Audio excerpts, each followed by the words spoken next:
Good morning, everyone. Hi, it's Jeff Fitzpatrick. It is Monday, the 16th of September, and it's time for my weekly video log. And this week, I've got another development of the trading system that I've been putting together, and I'm really excited. Going on holiday is a very good thing. During the last week, I didn't do any trades, although I did keep an eye on the accounts and the cash, but a huge amount of thinking, and I'm absolutely delighted to present this to you. Last week, I said I'm buying stocks at low prices. This week, I'm going to say I'm not buying stocks at low prices. So a bit of a contradiction, bit of a change, but a heck of a realization. Let's see what's going on. And this is it. This is what I'm so delighted with. I've now put the finishing touches to what I think will be the trading system that I use for some time to come. It's got 5 steps. First, identifying the high quality, good value, timely, safe, financially sound stocks with favorable charts and indicators, and also at the same time, establishing a first exit price for those targets that are selected.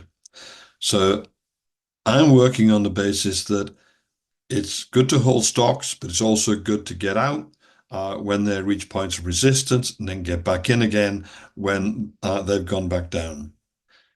So the second step is to identify out of the money puts to sell that expire before the next earnings announcement date. They have to have good premiums and a high annualized return on capital employed. Step 3, managing those puts. So where needed, rolling them forward, where possible, roll them forward and down, and so forth. Step 4, allow some in profit put trades to result in stock acquisition.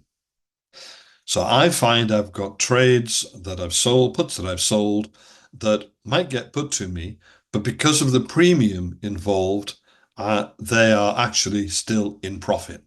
And then that gives me options with them. No pun intended. And finally, to manage the stocks that are put. Some cases selling immediately for a profit, in others waiting, in other cases selling calls on them, or setting trailing stops when appropriate. Now you'll notice that I've called this my 5-step extraordinary trading system. I'm using it, of course, from the title of my book, The Extraordinary Investment Club. But let's see why I think it's appropriate to use the word extraordinary. Well, firstly, the system is targeting 7% monthly compounding gains. Some of that coming from put premiums, some for price appreciation, some from dividends, and some from call income. And I think it's a really realistic target. Secondly, this system carries significantly reduced risk compared to the norm of selling puts at in the money strike prices way above the current price. And thirdly, the system allows far more trade management to take place, therefore fewer tricky situations and losses to get rid of. The first part of the system hasn't changed from what I do every week. I get my long list from Value Line, taking into account stocks that have timeliness scores of 1, 2, or 3, safety scores of 1, 2, or 3, and also are financially sound with a score of at least B+. I then use the charts and indicators to eliminate the vast majority of the stocks that come up on that list. I use the analysis of value line parameters. I've got about 20, well, it's actually about 21, sometimes 18 parameters to get the list down to sort of around 10 or 15. Depends on what's happening in the market. Then I use the trading platform to find potential trades. I want to know what the stock buying power is. I want to know where the price intervals are. I want to know what the premiums are and so on. And I end up then with finally a list of potential trades. And you'll see the one that I've done for this week shortly. Three really important warnings with this system. One, don't compromise on quality. Just don't go away from good quality stocks. Second, don't ignore earnings announcements.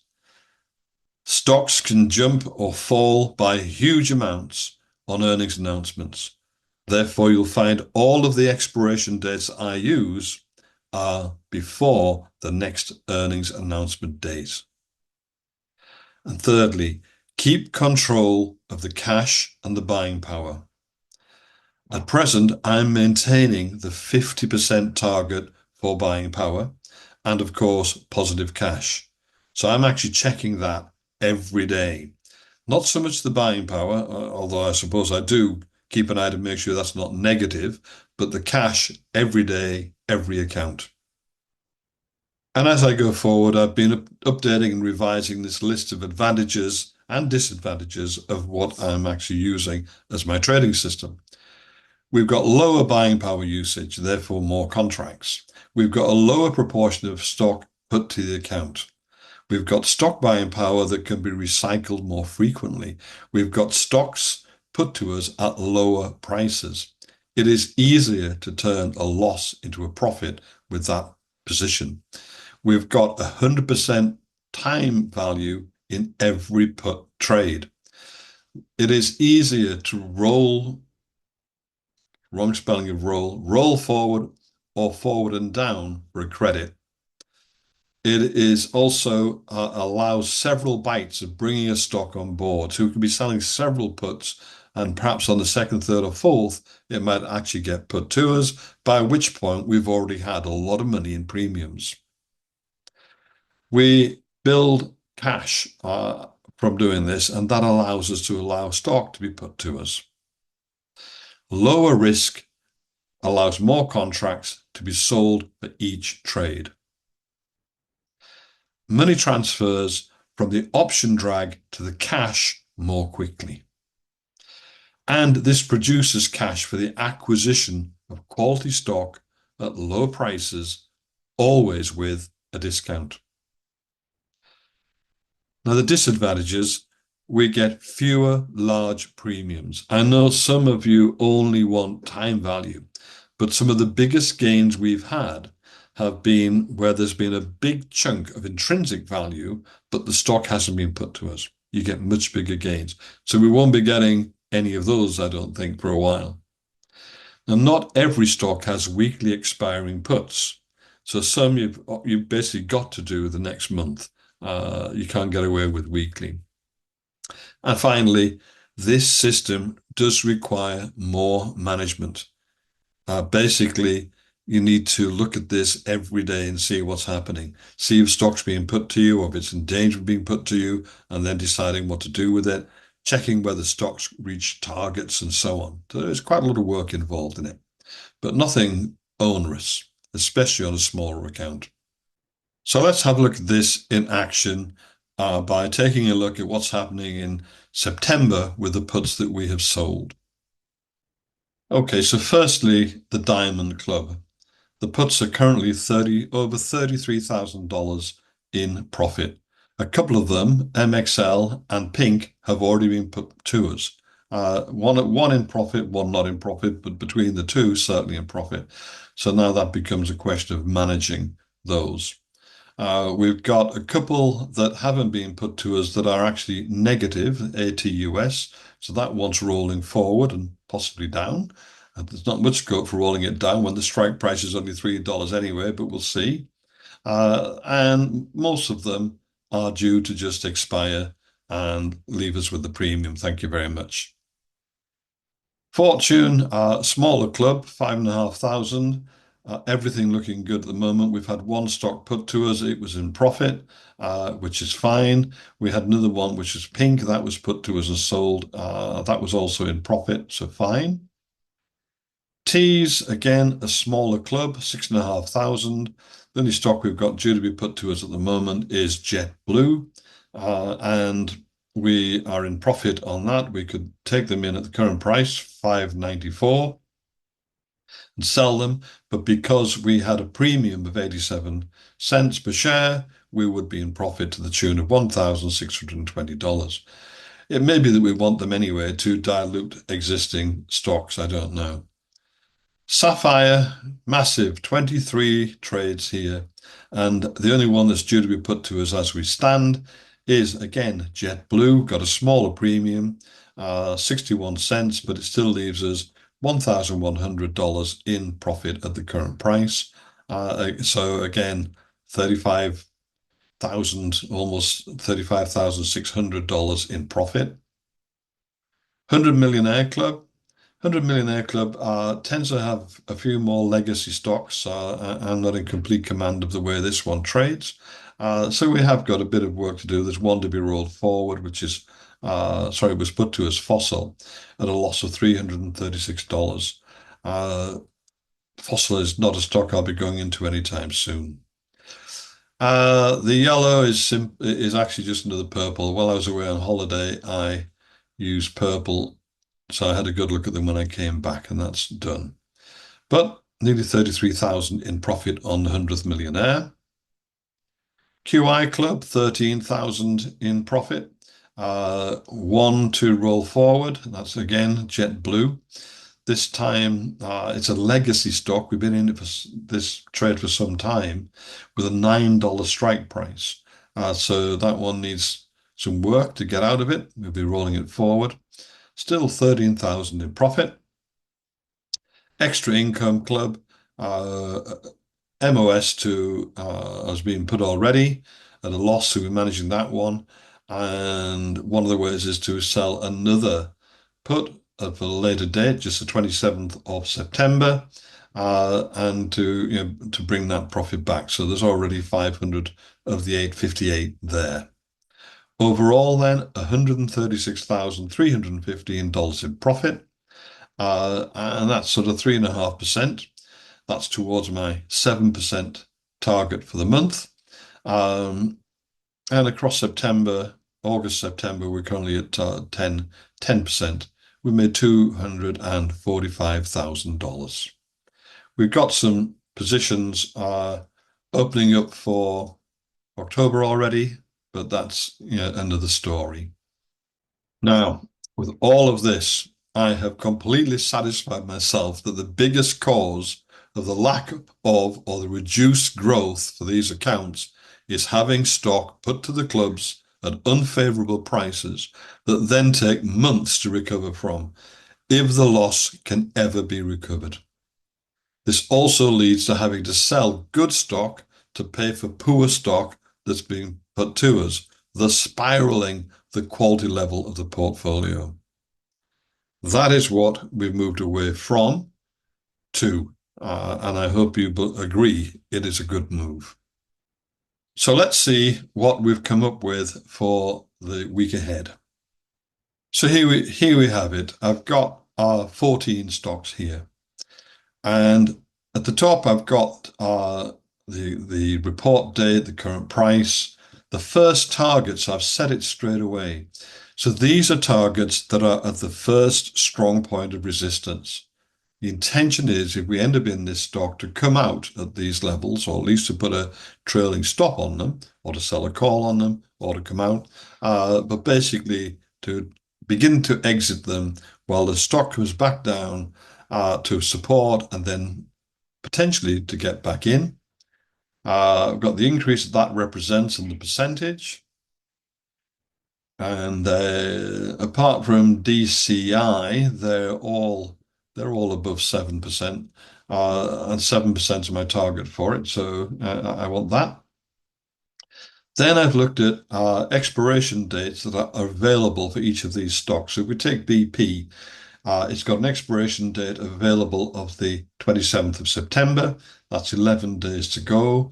A strike price just below the current price, in fact, 34 cents below it on this one. Premium's very low, but we'll probably sell a lot of them. The percentage is only 1.08%, which is 0.0309 cents per day. Not huge, but that's actually quite good.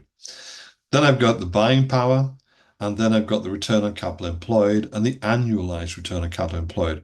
Now it's beginning to look more interesting. Nearly 73%, 71%, and 110% on those trades. So that's what I'm after. I'm after that return. Now, BP, PFE, and ALLY have all got reasonable positions for selling weekly expiring puts with an expiration date of the 27th of September. So they go into the mix, not necessarily to be selected, depending on what else is available. By the way, along the top, you've got these greens and the orange. The orange is their existing stocks that we're in that don't quite meet the quality standard, but we're already in them and they're not horrendous. There's perhaps only one factor that I'm not really happy with, but good enough if we're already in them. I wouldn't be choosing them if we weren't already in them.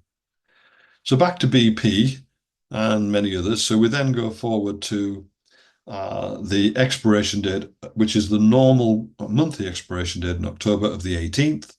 And a lot more of them now have viable trades in them.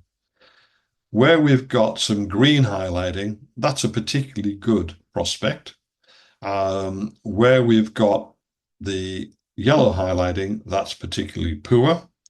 So in this particular case, CPRT, it's only got 0.0094 cents per day. And the annualized return on capital employed is only 17%. So that trade probably isn't going to make it. The blue ones are where there's no information yet. In fact, all of the premiums need to be checked before we actually do any trades. But some of them are parked over the weekend and even sometimes just overnight with zeros against them. So we'll see what happens if they actually do give a premium on them. Then we might go ahead with them. Then I've got a couple of later expiration dates. One at the end of October, one at the middle of November.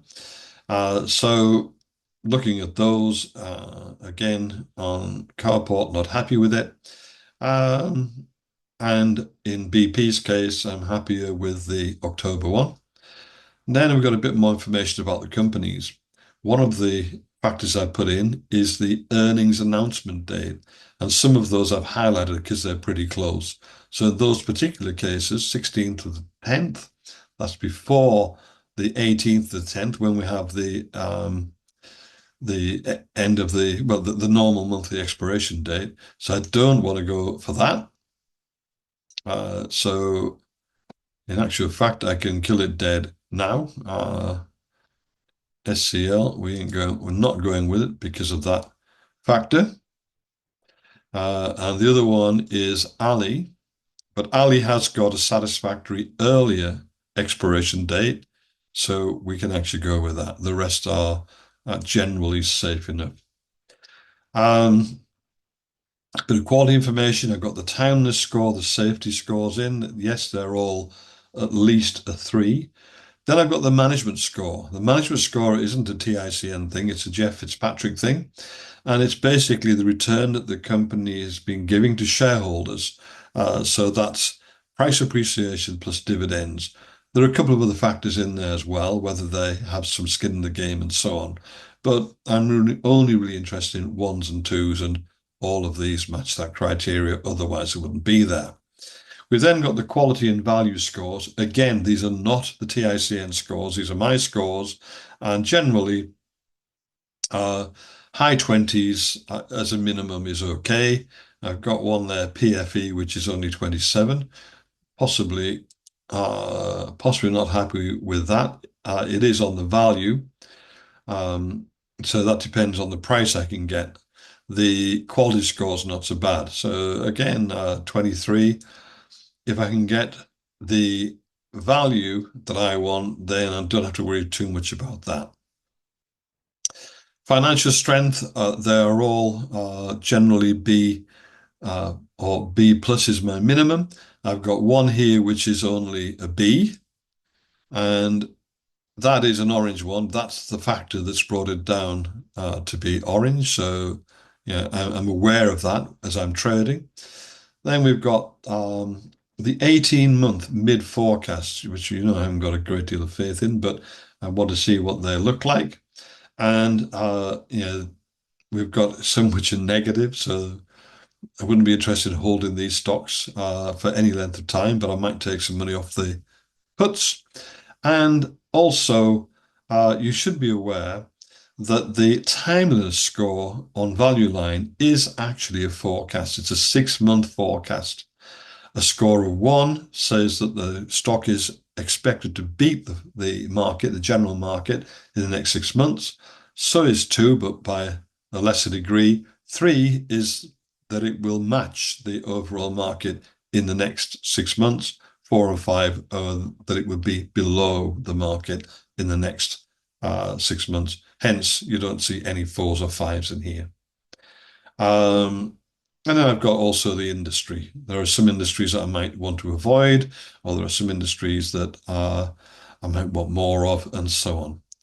So these are my picks for the month. Well, really for the week.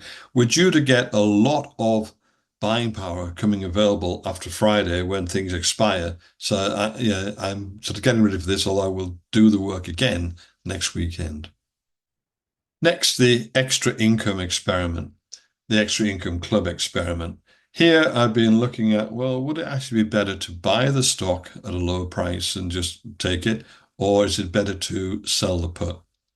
I'm now satisfied it's actually better to sell the put because we are then going to take stocks on board with a discount at a lower price anyway. Um, so this is the pattern. Sell short-term puts is stage 1. At stage 2, we're selling the stock, or we're selling calls, or we're putting possibly a trailing stop on it. At 3, we get stock put to us, and we also sell more short-term puts, and then it's just back to the top again. So if I show you the next slide, you'll see that this is why I'm doing this. Instead of just buying stock, holding it, and getting out at what we think is the top, I want to acquire it with a discount. I want to then get out at the next significant resistance point, and then potentially get back in at the next support. And then again, doing that produces 70% more price appreciation. That's why I want to get out of stocks, decide a target price to get out at, and then get back in if they win the subsequent beauty contest. And using the puts and calls actually reduces the lows, so we get in lower, and increases the highs, so we sell at higher prices, and that applies at any point in the cycle. Okay, I'm just about ready with this Facebook group. I'm quite excited about it now, actually. So I'll be doing more work on that this week once I get over the holiday and get the backlog of work sorted out. Now, the Young Stars Club, I want to get them to the point that they're making money in the same way now as the bigger clubs, as the adult clubs. So I need to get them to over $25,000. The first steps I'm going to be taking in that are to increase the level of funds that can be put in on behalf of young people. Currently, it's only $500. I'm going to take that up to $2,000. I'm then going to allow the parents or guardians or grandparents, whoever they are, of the youngsters to put in money as well to match what they put in for the young ones. And that's a real benefit because Young Stars Club, we don't take TICN fees off it. So it is a real benefit to get in there. If we don't get to 25,000 doing that, I will then widen the net to allow other members of other clubs to come into it. But it's not open-ended. Once we get nicely above 25,000, I will be closing this deal off. If you're watching this and you're not a member of our investment clubs, you've seen what we do and how we're doing it. If you want to go to myinvestmentclub.co.uk, you can find out a lot more and you can look at each of the club pages and you can join us there. There is a button on the front that says join a club. I can do that, or you can get in touch with me, or I can put you into the WhatsApp groups of the various clubs so you can speak to the members directly and even lasso a few out and take them offline where I'm not part of the conversation and speak to them doing that.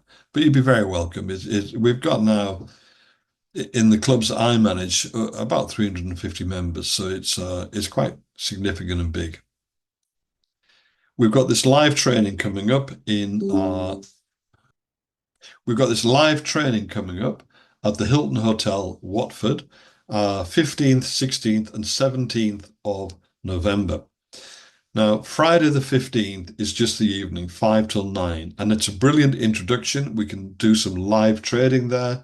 It's a great chance to meet everybody and to talk to Owen and me and Anna if she's there. So yeah, that's well worth attending.